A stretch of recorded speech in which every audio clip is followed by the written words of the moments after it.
Nakakakilabot na itong nangyayari sa ating mundo ngayon. Kitang-kita na po ang kawalang respeto sa harap ng ating Panginoon na mismo ang Diyos ay pinagtitripan. Kumakalat ngayon ng isang video ng isang LGBTQ, isang British actress at singer sa international na kung saan pinaglalaruan ang Diyos sa entablado.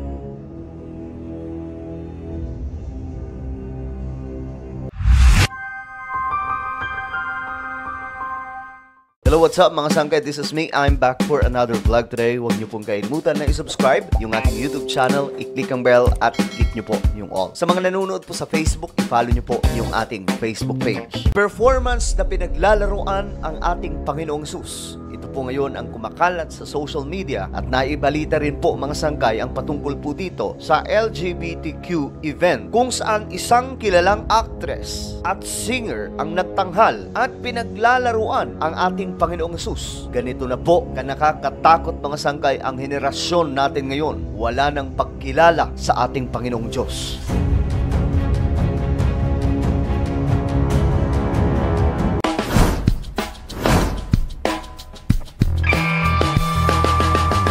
Sa panahon po natin ngayon, mga sangkay, makikita po talaga natin yung grabing layaw ng mundo. Yung grabing nangyayari, mga sangkay, na tanging ang kagustuhan ng tao na po ang nasusunod. Wala nang pagkilala sa Diyos. At maliban sa walang pagkilala sa ating Panginoon, pinaglalaruan pa nila ang ating Panginoong Diyos. Ito po yung common na nangyayari ngayon sa ating mundo. At ang matindi pa po dito, mga sangkay, maging ang mali ay ginagawa po nilang tama. Kahit nga po, mga sangkay, yung nakasulat sa Biblia, ay ginagawa po nilang mali. Gumagawa po sila ng sariling interpretasyon. Masunod lamang yung pansarili nilang kagustuhan. Ito po ang realidad sa ating mundo ngayon na nakasulat din po sa Biblia na sa huling mga araw, mga sangkay, talagang hindi kikilalanin ng mga tao ang ating Panginoong Diyos. At lahat ng ito, mga sangkay, ay nagaganap sa panahon natin ngayon. Kung papansinin po natin ang ating paligid, iilan na lamang po talaga ang nagkaka-interes na makinig ng salita ng Diyos. Kapag may mga nangangaral sa kakalsadahan, nilalayuan ng maraming tao. Ganyan po ngayon, mga sangkay. Pinapatunayan lamang neto na malapit na pong bumalik ang ating Panginoon. At anumang oras, mga sangkay,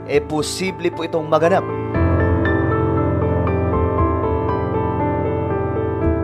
Isang LGBTQ na event, mga sangkay, kung saan binabalasubas, pinaglalaruan ang ating Panginoong Diyos. At ang gumanap pa po, mga sangkay, ay itong miyembro ng LGBTQ na si Cynthia Erivo. Isa pong actress na sikat at singer sa international. Dito, mga sangkay, sa video, itinanghal po niya, ginagaya po niya, mga sangkay, ang pagkapako ni Jesus Christ. At siya po, mga sangkay, ang tumayo bilang ang ating Panginoong Hesus. Kung kaya't marami po mga tao ang hindi natuwa, mga sangkay, lalong-lalo na po ang Christian community. Pero ang nakakalungkot, mga sangkay, na bahagi, tila baga may ilan, mga sangkay, o matatawag na rin po natin itong marami, ang natuwa sa kanyang pinaggagawa.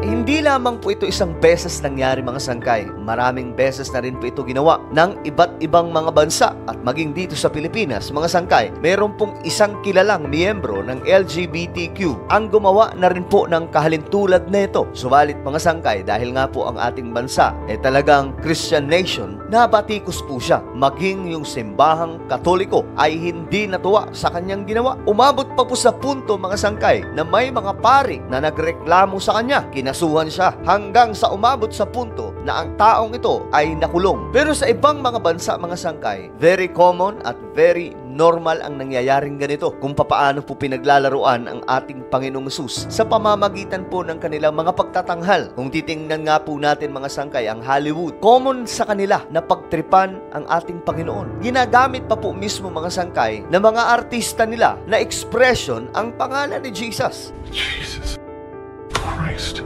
Jesus Christ. Christ. Christ. Jesus Christ. Jesus Christ. Jesus Christ. Jesus Christ. Oh, Jesus Christ. Jesus Christ. Jesus Christ. Jesus Christ. At mag-iingat kayo dyan. May mga ilang tao pa naman, mga sangkay, na ginagawa pong expression ang pangalan ng ating Panginoong Hesus. Nadulas lang, mga sangkay, nabanggit na po ang pangalan ng ating Panginoon. Nagbiruan lang, nabanggit po ang pangalan ng ating Panginoon. So iwasan po natin yan. Hindi po pwedeng gamitin ang pangalan na yan sa walang kabuluhan. Dahil ang pangalan na yan, mga sangkay, ito ang pinakamakapangyarihang pangalan sa buong daigdig, maging sa kalangitan, ayon sa Biblia. So nakakakilabot na itong ginagawa, mga sangkay, nitong LGBTQ, dahil mismo ang Diyos nilalapastangan na nila. I'm thirsty.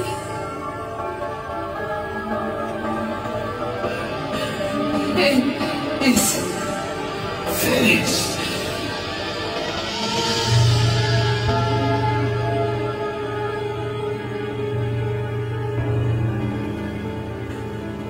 Into your hands, Father, I commit my spirit.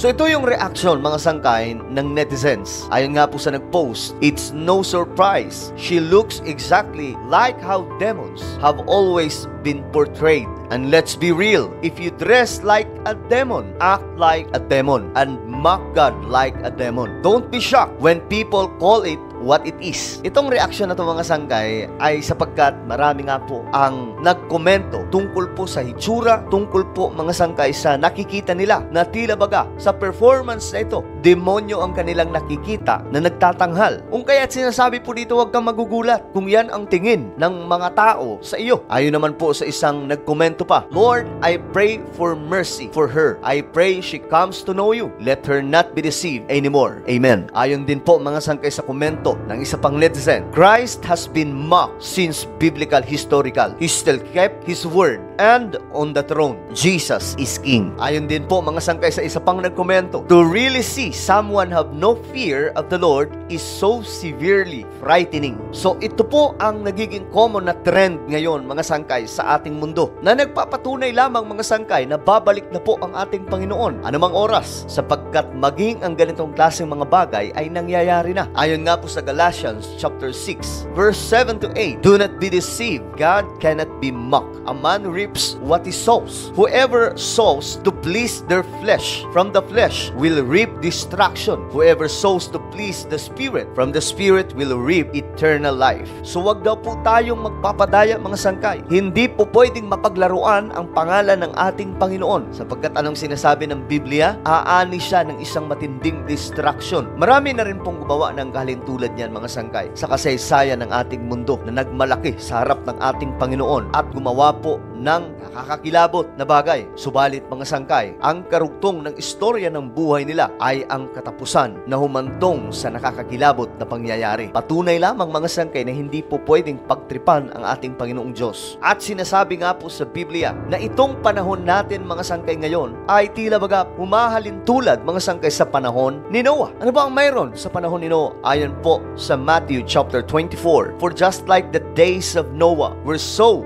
the coming of the Son of Man will be. For in those days before the flood, people were eating and drinking, marrying and giving in marriage, until the day Noah entered the ark. And they knew nothing until the flood came and took them all away. It will be the same at the coming of the Son of Man. So ganito daw po mangyayari ang pagbabalik ng ating Panginoon. Kagaya noong panahon ni Noah, hindi na po kumikilala sa Diyos. Ang mga tao, mga sangkay, ay nagpa-party. Sila po ay kumakain, nagiinuman, nag-aasawahan, at nagbibigayan ng kanilang mga asawa, hanggang sa pumasok si Noah sa loob ng arka at bumaha ang buong mundo at silang lahat ay namatay. So ito po ang nangyayari sa panahon natin ngayon.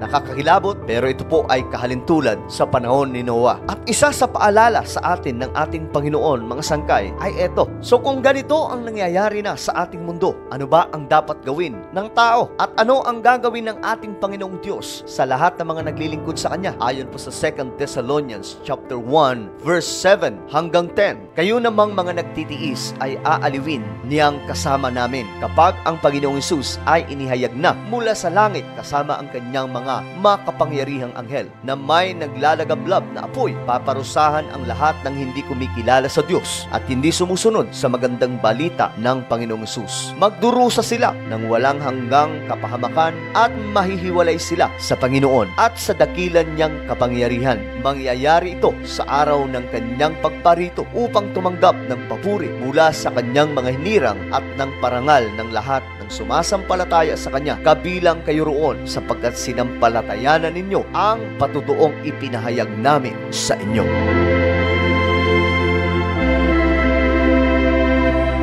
Ano po ang inyong opinion sa ating napag-usapan ngayon? Comment down below. Huwag niyo pong kailimutan na isubscribe yung ating YouTube channel.